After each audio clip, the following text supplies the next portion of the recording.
part 2 with Juanita Chase. This episode is airing on September 6th, 2022 for the first time. So happy fall, y'all. How's it going? I hope you can grab a pumpkin spiced latte and join me today for this redemptive third birth story. Now, if you haven't listened to part 1, I think it's pretty imperative to start there. So this 2-part series is on trauma-informed birthing. So the first part is about the history of Juanita's story. It is trigger warning. It involves sexual assault, survival, and then 2 births that looked very different, but where her trauma hadn't been healed. And then in this story today, part 2, we talk about key things that she did, tangible things that you can do if you also are a survivor of sexual assault or big T or micro T traumas, so that you can create a trauma-informed birth team and have a beautiful and redemptive birth. I encourage you to share this episode with someone that you know who is a survivor of sexual assault, who may be pregnant or looking to become pregnant. Thanks. Let's get to it.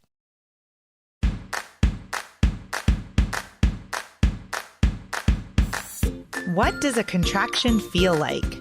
How do I know if I'm in labor? And what does a day of labor look like? Wait, is this normal? Hey, I'm Heidi. My best friends call me Hides. I'm a certified birth doula, host of this podcast, and author of Birth Story, an interactive pregnancy guidebook. I have supported hundreds of women through their labor and deliveries, and I believe every one of them and you deserves a microphone and a stage. So here we are. Listen each week to get answers to these tough questions. Birth Story, where we talk about pregnancy, labor, deliveries, where we tell our stories and share our feelings. And of course, chat about our favorite baby products and motherhood. And because I'm passionate about birth outcomes, you will hear from some of the top experts in labor and delivery. Whether you are pregnant, trying desperately to get pregnant, or you just love a good birth story, I hope you will stick around and be part of this birth story family.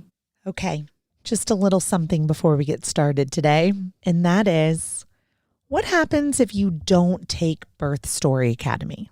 So let's say you're pregnant. That's why you're listening to the Birth Story podcast, and you're preparing for a hospital birth that's upcoming. And of course, this podcast gives you tons of free information, right? But do you really understand the stages of labor? How to know when you're in labor? What if you have to have an induction? What about a cesarean section? What about all of the decisions that you have to make once you get to the hospital? So you get there and then they put you in triage. Birth Story Academy walks you through all the things that happen, like that rapid fire with monitoring and blood work and questions and IV ports. And do you want an epidural? I don't know. Do you? In Birth Story Academy, we literally break down all of those decisions, pros, cons, risks, benefits, intuition. And we get into it. We make birth plans, we do birth visions, we listen to birth affirmations and parenting affirmations. And at the end of it, you know exactly what's going to happen when you go into labor and when you get to the hospital. What's going to happen after you give birth, newborn care preferences, how to take care of your baby. So I guess what I'm getting at is, if you're not in Birth Story Academy, what's your plan, right? I want to be your teacher. I want you to come join me in Birth Story Academy and let me walk you through all of the decisions that you have to make if you're having a hospital birth, and how to have body autonomy and how to have informed consent and informed refusal. I'm going to teach you and your partner, if you have one, everything that you need to know about birthing in a hospital so that you can walk in that door with some swagger, with some confidence, wash that anxiety away because you learned everything you needed to learn in Birth Story Academy and you are ready to crush that birth, right? Okay, let's do it. And let's get to this episode.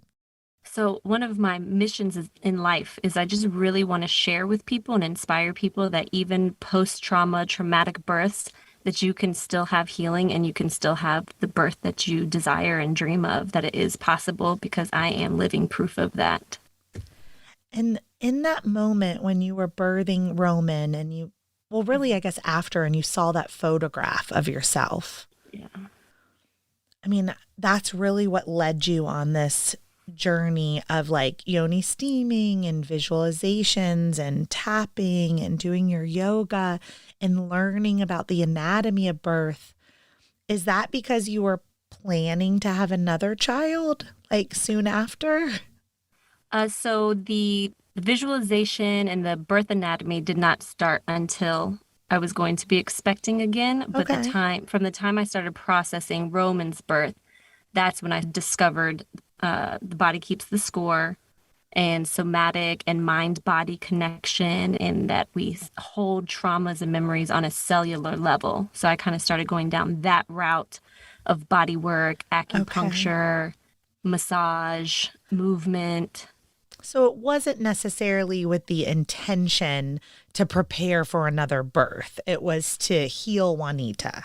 It was to heal Juanita because Juanita wanted healing before she got pregnant again. Got it. Did you want to have a bigger family? Yeah, it's been a lot of acceptance because we really wanted like 5 or 6 kids.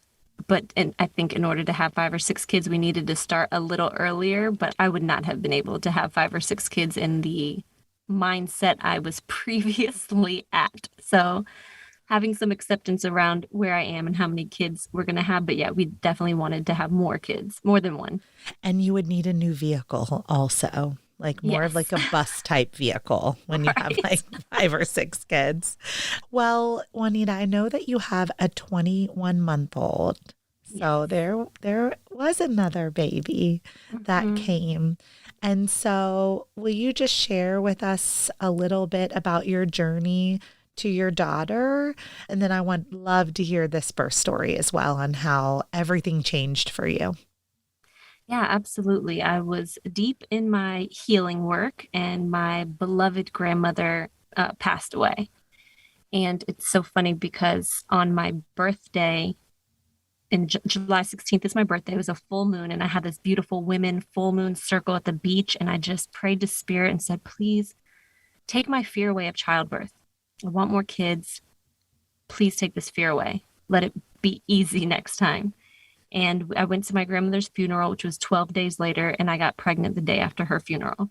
And I was like, whew, Spirit, you were quick. I wasn't that ready. I was just asking for like Wow. future, because we did want more kids, but we were going to wait until like another year before we entertained the idea. But this little soul had other plans, and my husband and I were both shocked because it only took one time. Okay. And it had taken a few months to get pregnant with my son. So I just was like, okay, this baby was ready, but I was terrified. I was terrified of birth again. I was even like, oh, maybe we can do a surrogate so I don't actually have to give birth. And I always hate to admit this out loud, but it is true. I considered having an abortion because I was just so scared to activate what had happened with my son again within me. And then I was Which is invited to, really activating your past yes, unresolved traumas. exactly. And just scared that I would freeze and dissociate again because, again, like we talked about, we don't have control in our birth. So, would I be able to stop a panic attack or freezing again? And then I was invited to speak at a birth trauma conference in Asheville, North Carolina. And while I was sharing my story and about being pregnant, it just hit me. And I was like, what if this is part of the healing? What if this pregnancy and this birth is part of it? I'm supposed to go through this again. Still scared though, still didn't know if I wanted to have a home birth again. So, two things happened. I went to a hospital and I toured the hospital, and I sat and I met with the midwife there and told her we had had a home birth with our previous child. And she said, oh, that's funny. Two of the midwives are on maternity leave right now. They just had home births. And so that was my first ding of like, huh, the hospital midwives are having their babies at home. That's interesting. Isn't it though? Right. And then about a week later, I got a sign, quite literally. I was walking to therapy, and outside of this meditation room or like a studio was a sign that said, "What would you do if you weren't afraid?" And I just started crying because I knew I would have my baby at home. If I was not afraid, I would have my baby at home. Yeah. So I decided those two things were like telling me to do what I wanted to do. And so if you're familiar with Britta Bushnell, I had found a quote by her, and it said, "Birth does not ask us to be fearless, it asks us to be brave." And I put that on the Beautiful. wall. Oh my gosh, it got me through so much. I put that on the wall in my what was going to be my birthing space, and every time I felt fear, that's where I went to. Wow.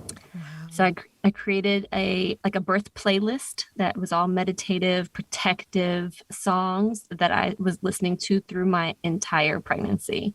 And I just became my like mantra became protect your peace, protect my peace, like just to kind of be in that peaceful space. And that's when I began looking into visualization. This is something I really, really like to share with people. Is I had read about Olympic athletes, right? They visualize winning the race. They visualize that gold medal. Birth is an Olympian event. It is a very athletic thing that we have to do. And so to begin to visualize the birth that I wanted and to only consume birth videos in the way I wanted to birth, positive birth stories. I actually made these buttons that I sold for a while that said positive birth vibes only. So I could like stop people from telling me their like terrible stories as I was pregnant. And I just began like fortifying this space of positive birth stories, positive birth narratives, and also creating my words for my birth were calm, connected, and content. I wanted to like, regardless if I had to go to the hospital again, regardless of anything that happened, I wanted to be the anchor amidst the chaos. That no matter what was happening around me, that I could remain calm and tapped in. And so I worked through that through the whole pregnancy. And then the most important thing is that I decided to build a trauma-informed birth team. So I wanted to make sure my doulas had experience with sexual assault survivors, anybody that was going to be in the birth space. I created a document that I would love to share with you if you ever want to pass it on. But Please.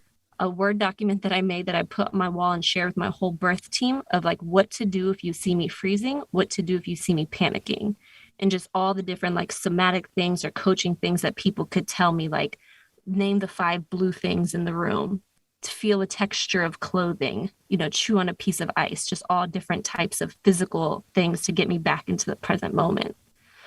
One major thing is as I was empowering myself, I wasn't too sure about my midwife. My husband was like, team this midwife. She helped with our son. But there was just something lacking. She hadn't done anything malicious, but there was just like her care was not what I needed in this birth. This word nurturing just kept coming up. I just needed to be held. And she was more of a distant rock. And I really wanted to like sit in somebody's lap and have them stroke me. Kind of like what I said about the mom on the toilet. Yes. And I'm like, I'm going to hold you right now while you surrender to give birth. Yes. And so I went to my last prenatal by myself because I couldn't explain to anybody why I didn't want to be with this midwife anymore. I just couldn't. There was so much self-doubt because I had no like things like she did this one thing wrong.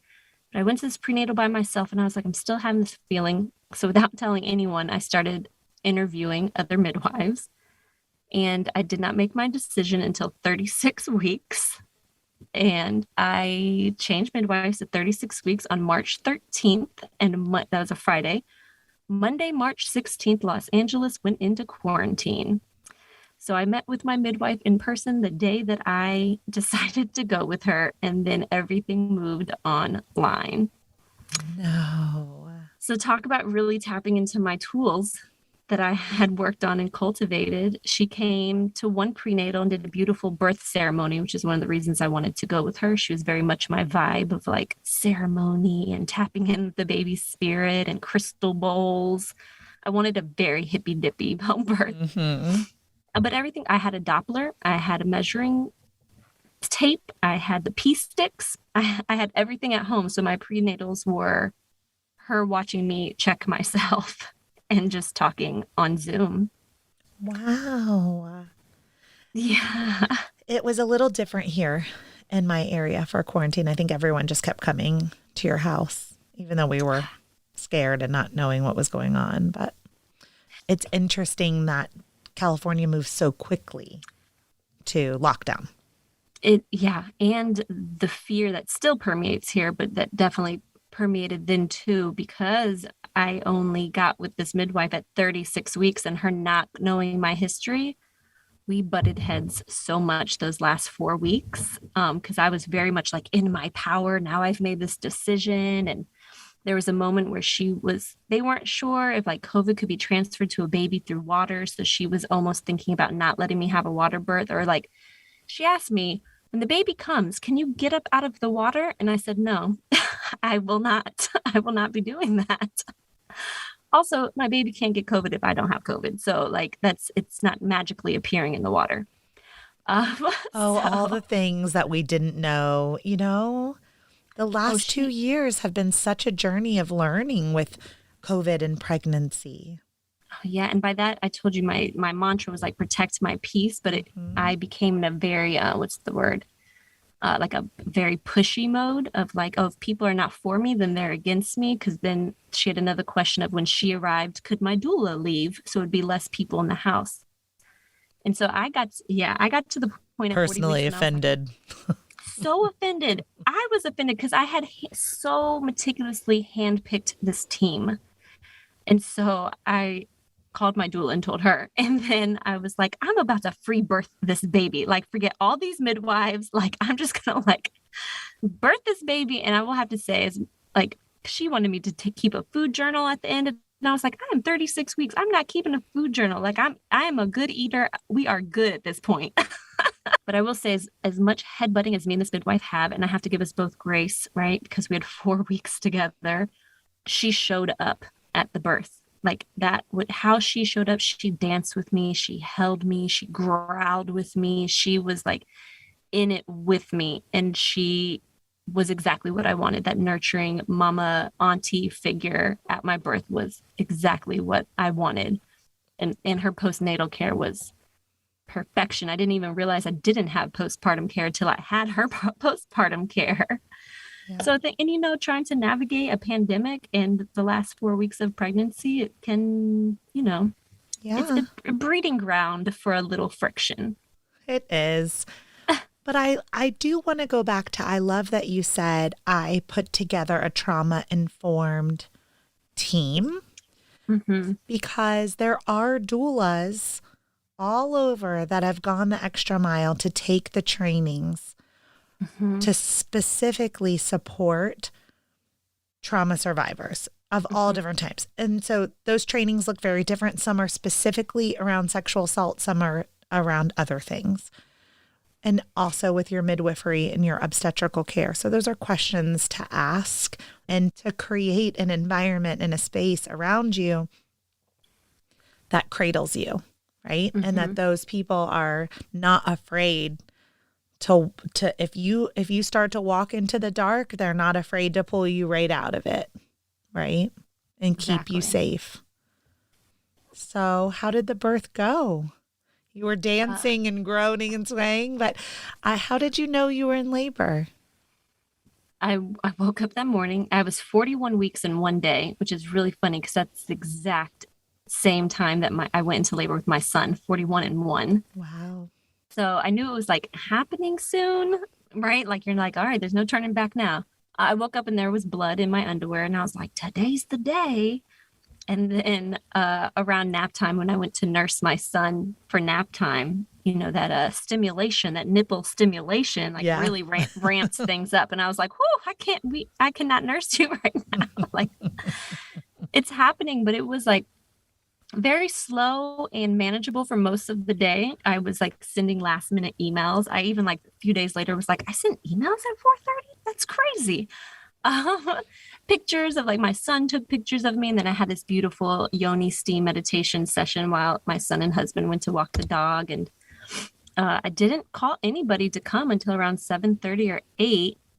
And then my daughter was born at 11:15.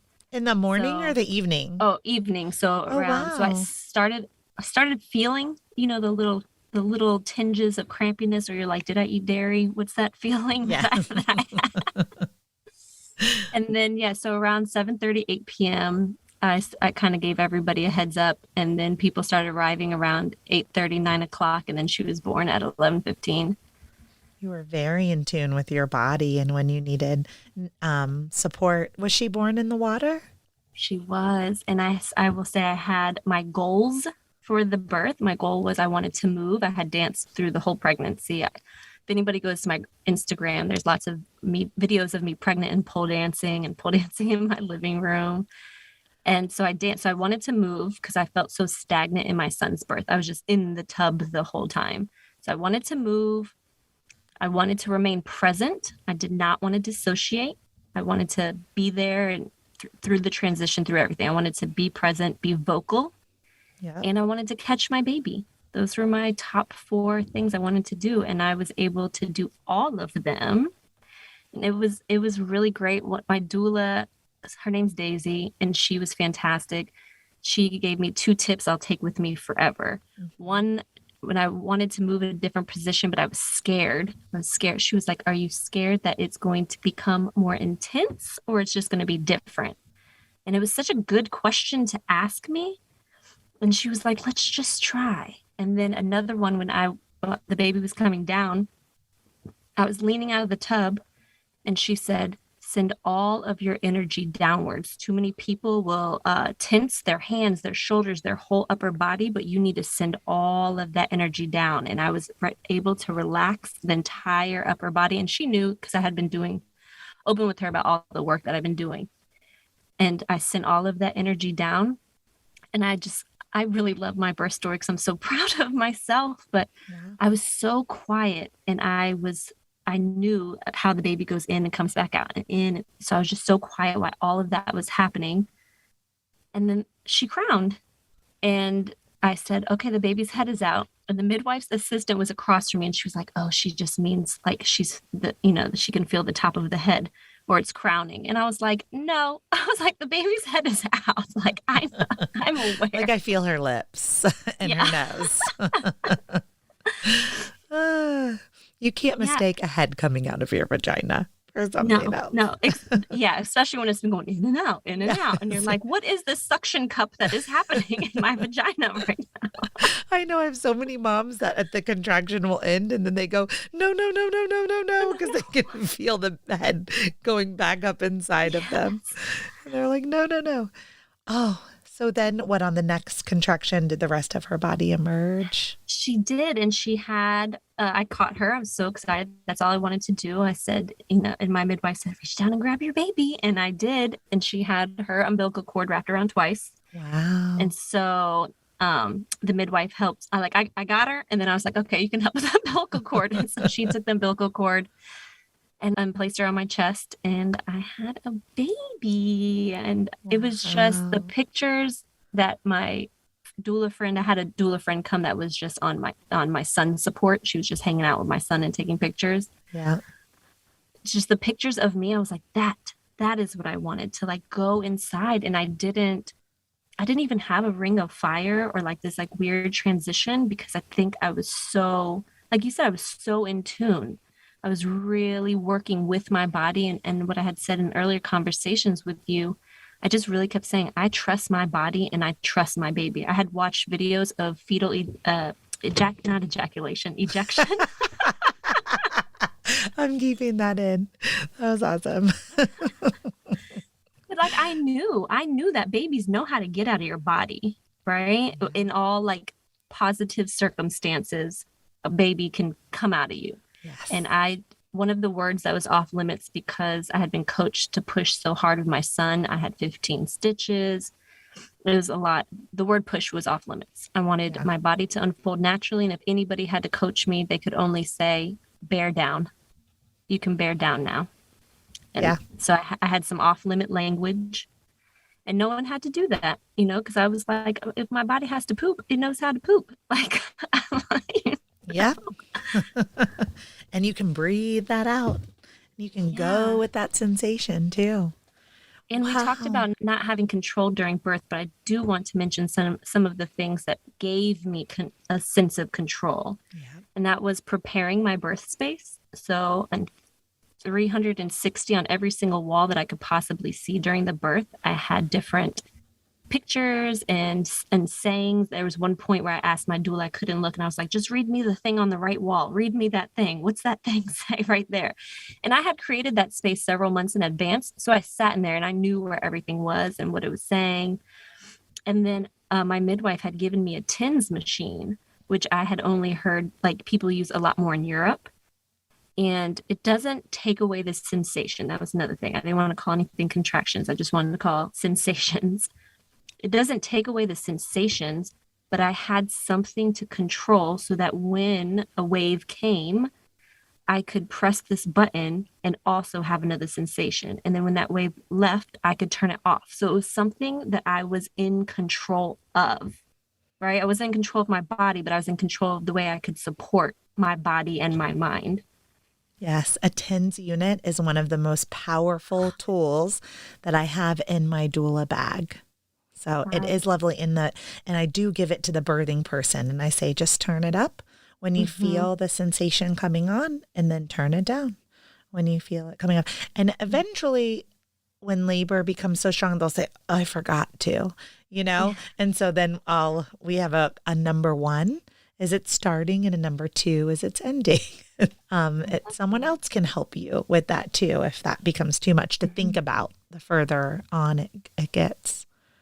And before the TENS machine, just keeping track, I had an app to keep track of the contractions. And that was like another thing for me that I had control over. Like it was something that I could do. So those were small things that made me feel like I had a part of controlling the environment and what was happening. And that was really helpful for me. And the people that you invited into your birth space. Yeah. Started with that. Was Roman there? You said in the beginning he was taking pictures, but was he there for the birth? That little boy stayed up the whole time. He didn't nap. He was my biggest cheerleader. I have a video of him at the end saying, "You did it, mommy. You did it." That's so beautiful. And as soon as she was born, he crashed. He was like, "You did it, mommy. My sister's here." And then Josh took him to the room and he passed out for the rest of the night. Said, it's almost midnight. I am ready for bed. How amazing, though, that he pushed through to stay awake with you. I think that's so beautiful. And he was asking questions. And again, it was great that my friend that was with him, she is a doula as well. So he had certain questions that she could answer. And sometimes like if he was getting any kind of like overwhelmed, she'd give him the camera to take a picture to give him something to do. And I always wanted that, to be able to have children at a birth and normalize what birth is and what it looks like. Yep. And healing and redemptive from your first experience with your daughter. Very full circle moment right there. And that's generational healing right there too, that you created. So those types of traumatic births won't also happen to your children and their children, because we've, ended a cycle of that with generations. Full goosebumps, because speaking at that trauma conference, I learned how so many women will hold on to their birth stories 15, 20 years. They never talk about their birth stories, and how much healing happens when someone just hears you. And my mother drove 6 hours to Asheville to hear me speak. That was the first time she ever told me my birth story. And she labored with me in silence in a hospital because other people were sleeping and she didn't want to bother them. And so when she told me that story, that's when I decided I'm going to be very vocal in this birth and I'm going to heal that part of my lineage. Wow. I live with my mother and there are 4 live births, and she has shared with me all of the stories. And of course I do this for a living, but there's something healing for me too, as her daughter, to hear what her womb space went through prior to me being in there, and how redempting and healing. I was her 3rd live birth, and how healing that was for her. I think it's important that we share. And of course, I have a podcast where I tell birth stories. So I think, I think it's of the utmost importance to share. Juanita, this has been such a beautiful day to spend with you and to hear about your whole story. Which I know it's not your whole story, but like a big part of your story. And so will you just leave the audience again on, you had this evolution of yourself and this healing of yourself, and then you have created things for other people to support them. So could you just leave us a little bit with like what you're currently doing with speaking, your company, how to get a hold of you, if people want to reach out or learn more as they're preparing for their potentially trauma-informed birth? Absolutely. It's like one of my favorite things to be able to pass on healing, because this will make me cry. Where I am now, I never thought was possible to get to. I never thought that I would be able to be in such a healed place. And I do believe that full healing is possible. I do. It's a lot of hard work and it's a lot of dark places, but I 100% am walking living proof that we can get to the other side. Yeah. I created a private Facebook page for survivors that are also mothers, because I was needing a place to connect with other mama survivors. So it's a very small group, but that is available if somebody is needing to just question, like, I'm being triggered during breastfeeding. What's that about? I have that. I also am a mommy mentor. So I've had 4 now. I just couple women a year that are survivors that will be giving birth. Sometimes my midwife will send them to me, and I just am there for them through the whole pregnancy to listen, pass on resources. And then I have this company, Pause Anywhere, that I actually thought of a week postpartum with my daughter. It was a pandemic. I was in postpartum. George Floyd just happened. I'm in an interracial marriage. It just felt like everything was crashing down. And I said, how can I share my healing tools with the world? And so I created these little mini mindfulness cards. They're very small and discreet, and guided journals and self-tending bundles. And that is at the website Pause Anywhere, Instagram Pause Anywhere, Facebook Pause Anywhere. To just connect with me directly is the Snappy Hippie on Instagram or Gmail. I try to keep things, across the board the same. Mm-hmm. Yeah, I'm a speaker for RAIN as well. I mean, that's not as accessible to everybody because sometimes I'll just go to a school or to a conference or something. But it's just my mission in life to just help people to get to the other side. Yeah. Whether that's just inspiring my story. I documented everything I did leading up to my daughter's birth and her birth itself.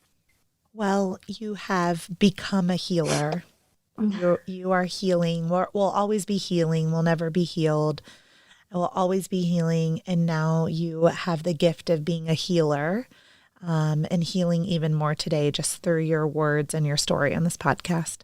So Juanita, thank you so much for being here. And I will link to everything that Juanita just mentioned on how to get a hold of her in the show notes. So everybody push pause and make sure you click on some of those links in the show notes. And I really appreciate your time today, Juanita. Thank you so much for being here. Thank you. Thank you for being part of the Birth Story family and listening to this episode. On Tuesdays every week are doula diaries, little snippets and tidbits from my week, along with some teaching and education. And then on Thursdays, we meet here for our birth stories and our expert speakers. So thank you for being here and listening to the podcast twice a week.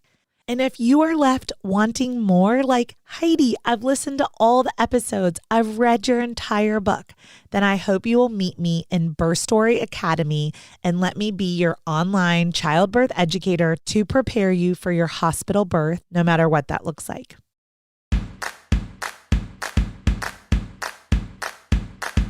Thank you for listening to Birth Story. My goal is you will walk away from each episode with a clear picture of how labor and delivery might go, and that you will feel empowered by the end of your pregnancy to speak up, plan and prepare for the birth you want, no matter what that